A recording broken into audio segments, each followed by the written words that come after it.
여러분 안녕하십니까? 7월 19일 목요일 뉴스투데이 강원입니다. 정부가 최근 발표한 내년도 최저임금 인상안을 놓고 경영계와 노동계 모두 반발이 거셉니다. 지역도 사정은 마찬가지인데요.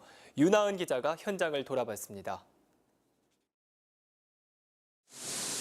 학교와 유치원 급식실에서 조리원으로 14년째 일하고 있는 박경숙 씨. 내년도 최저임금이 올해보다 10.9% 오른다는 소식을 들었지만 별로 반갑지 않습니다. 최저임금법이 개정되면서 복리후생비 일부가 최저임금에 포함돼 실제 임금 상승은 미미한 수준이기 때문입니다. 급식비라든가 교통비가 다 산입이 돼버렸어요. 그래서 최저임금이 올라간다고 한들 전혀 임금의 인상 효과가 볼 수 없게 된 거예요. 대학교에서 경비 일을 맡고 있는 강명균 씨의 사정도 비슷합니다. 인상된 최저임금에 맞춰 제대로 쉴 수도 없는 휴게 시간만 늘어날까 걱정입니다. 이제 오르잖아요. 그럼 우리는 야간 근무자는 지금은 휴게 시간이 이제 8시간 근무하고 1시간이 휴게 시간이 지정돼 있단 말이에요. 휴게 시간은 더 늘리는 거예요. 자영업자와 소상공인들도 울상입니다. 이 패스트푸드점은 아르바이트생을 절반으로 줄이고 무인 주문기기를 들여놨습니다. 인건비를 줄이기 위해 점주가 직접 배달에도 나서고 있습니다. 사용하는 물건들은 다 본사에서 받아서 써야 돼. 원자재 값은 올라가고 또 임금은 임금대로 올라가니까 이게 고초가 좀 많죠. 그나마 목 좋은 아파트 앞 편의점도 폐업을 고민할 정도입니다. 경기 불황에 본사에서 가져가는 가맹 수수료도 부담인데 인건비까지 오르자 더 이상 버티기 힘들기 때문입니다. 이 시급 올라가는 게 경기가 활성화됐을 때는 그걸 체감을 못 느끼잖아요. 근데 경기도 안 좋은 데다가 매출도 뚝 떨어진 데다가 임금은 올라가죠. 그러니까 원주 지역 노동계는 정부의 최저임금 인상안으로 피해를 보는 건 저임금 비정규직 근로자와 소상공인 등 소위 을들이라며 본사와 대기업들의 불공정 계약에 대한 대책을 마련하라고 촉구했습니다. 최저임금 인상의 후폭풍을 잠재울 만한 정교한 후속 조치를 요구하는 목소리가 커지고 있습니다. MBC 뉴스 윤하은입니다. 자유한국당 김병준 위원장은 지난해 강원랜드의 초청을 받아 골프 경기를 했습니다. 당시 김 위원장이 받은 금품이 100만 원이 넘었는지 여부가 관건이 되고 있습니다. 백승호 기자가 보도합니다. 지난해 8월 하이원 리조트에서 열린 KLPGA 투어 프로암 경기. 프로 선수 1명에 아마추어 3명이 한 팀을 이뤄 경기하는 방식입니다. 지난해 36개 팀이 참가했고 강원랜드에서 초청한 아마추어는 78명인 것으로 확인됐습니다. 강원랜드가 이제 영업에 도움이 될 만한 분들을 초청하고, 그다음에 좀 우리를 좀 알려주실 만한 분들. 김병준 자유한국당 비대위원장은 당시 명예교수가 아닌 사립학교 교수 신분으로 경기에 초청됐습니다. 그 부분은 모르겠어요. 왜 초청이 됐는지. 청탁금지법에는 사립학교 교직원도 한 번에 100만 원 이상의 금품 수수를 금지합니다. 금품 수수 비용이 100만 원을 넘으면 형사 입건 대상입니다. 당시 초청자들에게는 식사와 골프용품, 기념품 등이 제공된 것으로 알려졌습니다. 경찰은 김 위원장이 금품을 받았는지와 받았다면 금액을 확인하는 게 우선이라고 밝혔습니다. 경찰은 강원랜드 직원들을 상대로 조사를 한 뒤 혐의가 명확해지면 정식 수사로 전환하고 김 위원장의 소환을 검토할 예정입니다. MBC 뉴스 백소호입니다. 청소년들이 미래의 꿈을 설계하기란 말처럼 그리 쉬운 일이 아닙니다. 특히 농어촌 지역은 더 그런데요.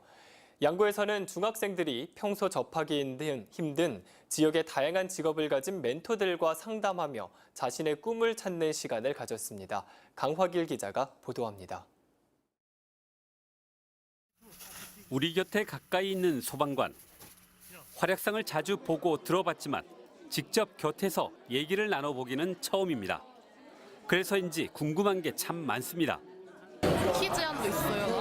군인처럼 실제 다 대안이 있지. 양구 지역 130명의 중학생들은 자신이 알고 싶은 직업을 가진 멘토 주변으로 모여들었습니다. 얘기를 나눌 시간은 30분 남짓. 짧지만 밀도 있는 얘기로 테이블마다 이야기꽃이 핍니다. 일맘때 되면 딱히 자기가 가야 할 길들을 찾지 못한 상황이잖아요. 근데 여러 선생님들을 통해서 직간접적으로 그런 경험들을 들을 수 있고 또 생각해 볼 수 있는 어떤 그 기회들이 되기 때문에 진로 토크 페스티벌에는 20개 직업군의 멘토들이 참여했습니다. 유치원 교사, 심리 상담사, 가수, 경찰 등 다양했습니다. 다들 양구나 가까운 지역에서 일하는 분들입니다. 또 이 직업이 되기 위해선 어떻게 해야 하는가 하는 것을 소상히 가르쳐 주니까 아이들이 낯선 사람에게 그런 이야기를 듣는 것보다 더욱더 가슴에 와 닿고 즐거워하는 것 같습니다. 학생들은 멘토가 들려주는 직업의 세계를 경청하면서 나도 해볼까 하는 꿈을 키웁니다. 그리고 멘토에게 질문하고 답을 듣는 과정에서 자신의 꿈을 구체화합니다.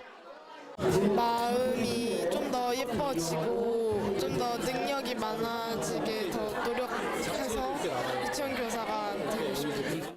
학생들은 요즘 인기 있는 뷰티 스타일리스트와 치위생사 등의 직업도 체험했습니다. 특히 춘천 MBC가 설치한 방송 중계차에서 기자처럼 뉴스를 전달하고 방송을 제작하는 과정을 맛보았습니다. MBC 뉴스 강화길입니다. 길이 1m가 훌쩍 넘는 대방어가 동해 최북단 고성 앞바다에서 때 아니게 많이 잡히고 있습니다. 가을과 겨울이 제철인 대방어가 여름철에 갑자기 많이 잡히자 관계기관이 원인 파악까지 나섰습니다. 김인성 기자입니다. 이른 새벽 고성군 대진항. 정치망 어선에서 대형 화로차로 펄떡거리는 대방어를 옮겨 싣느라 분주합니다. 올 여름철 들어선 특히 정치망 어선들이 한 번 조업을 나갈 때마다 이렇게 펄떡거리는 방어를 가득 잡아오고 있습니다. 이 배는 오늘 하루 마리당 8에서 10kg짜리 대방어 1000마리가량을 잡았습니다. 살아있는 대방어는 곧바로 화로차에 실려 전국에 출하됩니다. 고기는 210마리를 실었고요. 포항 구릉포 가두리로 들어가는데 거기서 한 5개월 정도 키우고 출하할 거예요. 미처 팔지 못한 대방어는 살렸다가 팔기 위해 바다에 있는 가두리 양식장에 풀어놓고 가격이 좋고 수요가 많을 때까지 기다립니다. 시기적으로 지금 날철이 아닌데 올해는 어떻게 기온 현상으로 이해가 좀 나는 것 같아요. 가격은 좀 괜찮아요? 정상적인 가격이 안 되니까 가두리에다 저장하겠죠, 우리가. 클수록 인기가 좋은 대방어는 주로 가을 이후에 많이 잡히는데 올해는 고성 지역에서만 6, 7월 2달 동안 어획량이 500톤을 넘을 것으로 예상되고 있습니다. 여름철에 갑자기 많이 잡히자 동해수산연구소에서 원인 조사에 나섰습니다. 수온이 높아지거나 아니면 적정 수온이 지속적으로 유지되면서 따라서 이 방어들이 계속 어장을 형성하는지 아니면 이제 방어들이 좋아하는 특이한 먹이들이 증가에 따라서 이 방어들이 여기서 어장이 유지가 되는지에 대해서는 저희가 현재 연구 중에 있고요. 대방어가 제철보다 이른 여름철에 최북단 동해 어장에서 갑자기 많이 잡히는 원인이 바다 환경 변화 때문인지 관심이 쏠리고 있습니다. MBC 뉴스 김인성입니다. 강원도 내 특수학교 인권침해 사안 조사가 어제부터 본격 시작됐습니다. 강원도교육청은 특수교육 대상 학생 인권침해 사안 조사를 위한 비상대책반을 구성하고 인권침해 사안 발견 즉시 피해 학생 중심의 보호 조치를 마련하고 2차 피해 예방을 위한 특별 지원 방안을 강구하기로 했습니다. 특히 관련 사안이 발견됐을 경우 도교육청 감사관 중심의 사안 조사팀과 피해 학생 지원팀도 추가로 운영합니다. 도교육청은 성폭행 범죄 사실을 알고도 아무런 조치를 취하지 않은 교사에 대해 성범죄 신고 의무 위반으로 과태료 처분을 하고 별도의 징계 절차를 진행할 예정입니다. 연일 찜통더위가 이어지며 건강관리에 어려움이 예상되는 홀몸 어르신을 위한 보호 대책이 추진됩니다. 강원도는 경로당과 복지회관, 마을회관 등에 냉방비를 지원하고 혹서기 행동수칙을 담은 포스터 3,400장을 경로당에 배포했습니다. 또 7개 시군 20곳에는 홀몸 노인 마실방을 설치해 쾌적한 환경을 제공하기로 했습니다. 특히 만여 명의 홀몸 어르신은 생활관리사가 일주일에 한 번 직접 방문하고 일주일에 3번 정도는 전화로 안부를 확인할 계획입니다. 남북한이 강원 동해안에서 평화의 바다 조성을 위한 협력과 여건 마련을 서둘러야 한다는 지적이 나왔습니다. 강원연구원은 강원도가 과거 북강원도에 연어 종묘 방류와 부화장 건립 등을 지원하며 쌓은 신뢰를 바탕으로 수산업 클러스터 조성과 환동해안권 해양과 기술개발 거점화를 추진할 필요가 있다고 강조했습니다. 특히 군사 충돌이 잦았던 서해에 비해 동해는 난관이 적어 남북이 합의하면 다양한 사업을 조기에 추진할 수 있고 북한 수역에서의 중급 조업도 막을 수 있을 것으로 기대했습니다. 강원도의회 예결특위가 차수 조정을 하는 진통 끝에 오늘 새벽 5억 5천여만 원을 조정하는 것으로 올해 첫 추경안 심사를 마쳤습니다. 감액된 예산은 평화지역 문화행사 개최비 3억 원, 남북강원도 평화통일예술제 2억 원, 문화도민 운동협의회 운영비 5천만 원 등 행사성 경비입니다. 반면 증액된 예산은 지역대학 발전 육성사업 5억 원, 지역아동센터 운영비 1,200만 원 등입니다. 예결위는 대학발전 사업비 5억 원은 도내 대학들이 자율개선대학에 선정될 수 있도록 지원하는 비용으로 사용할 것을 권고했습니다. 여름 피서철 한 달 동안 동해시 망상해수욕장역이 임시 운영됩니다. 코레일 강원본부는 내일부터 다음 달 19일까지 한 달 동안 망상해수욕장역을 운영해 영동선 무궁화호 열차가 하루 20차례 정차한다고 밝혔습니다. 코레일은 망상역이 해수욕장과 30여 미터에 위치해 있고 강릉선 KX와 환승하면 청량리까지 2시간 반이 걸려 피서객들이 편리하게 이용할 수 있다고 밝혔습니다. 올 들어 벼 농작물 재해보험에 가입한 강원도 내 농가가 지난해에 비해 크게 증가했습니다. 농림축산식품부에 따르면 지난 6일까지 도내 벼 농작물 재해보험 가입 면적은 모두 1,273헥타르로 지난해 가입 면적 8,071헥타르에 비해 27.3%인 2,202헥타르가 증가했습니다. 이 같은 증가율은 전국 평균 증가율 5.8%보다 4.7배 정도 높은 겁니다.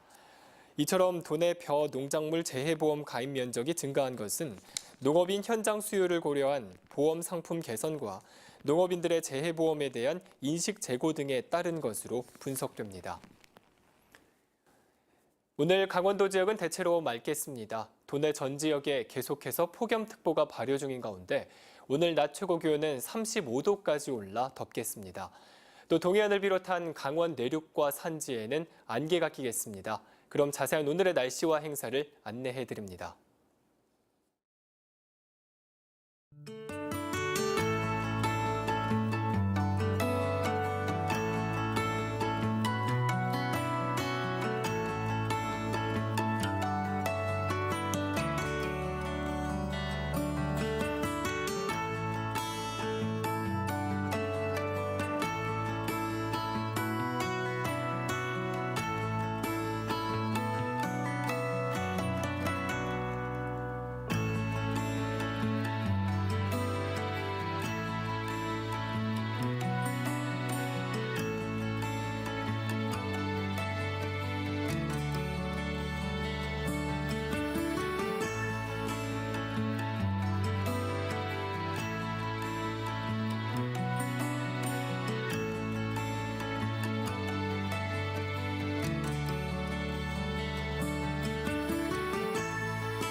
양양 죽도 해변에서 오늘부터 오는 22일까지 영화와 공연, 서핑 등의 문화 콘텐츠가 어우러진 축제가 펼쳐집니다. 물 즐거움을 품다라는 주제로 열리는 그랑블루 페스티벌 2018은 4일 동안 바다와 서핑 관련 영화 17편이 무료로 상영됩니다. 공식 행사 이외에도 서핑 강습과 서핑 관련 물품을 판매하는 플리마켓, 그리고 서퍼 패션쇼 등 다양한 이벤트도 진행됩니다. 횡성 한우가 11년 연속 대한민국 소비자 신뢰 대표 브랜드 축산물 한우 부문 대상을 받습니다. 횡성군은 횡성한우 품질 인증 도입 등 소비자 신뢰 확보를 위한 노력을 이어가고 있으며 이번 상은 소비자 조사를 통해 부문별 제품 품질과 브랜드에 대한 평가를 토대로 선정됐습니다. 한편 횡성군은 지난 2009년부터 횡성한우 세계화 정책을 추진해 왔으며 지난해 프리미엄 소고기만을 수입하는 홍콩 윌슨 그룹과 양해 각서를 체결해 수출 길도 열었습니다. 연일 폭염이 이어지면서 화천군이 폭염 장기화에 대비한 사전 대책 마련에 나섰습니다. 화천군은 폭염으로 가장 큰 피해가 예상되는 농축산업 분야 대응을 위해 재해 유형별 농작물과 가축 관리 요령 등 농가 지도에 나섰습니다. 이상으로 뉴스투데이 강원을 마칩니다. 고맙습니다.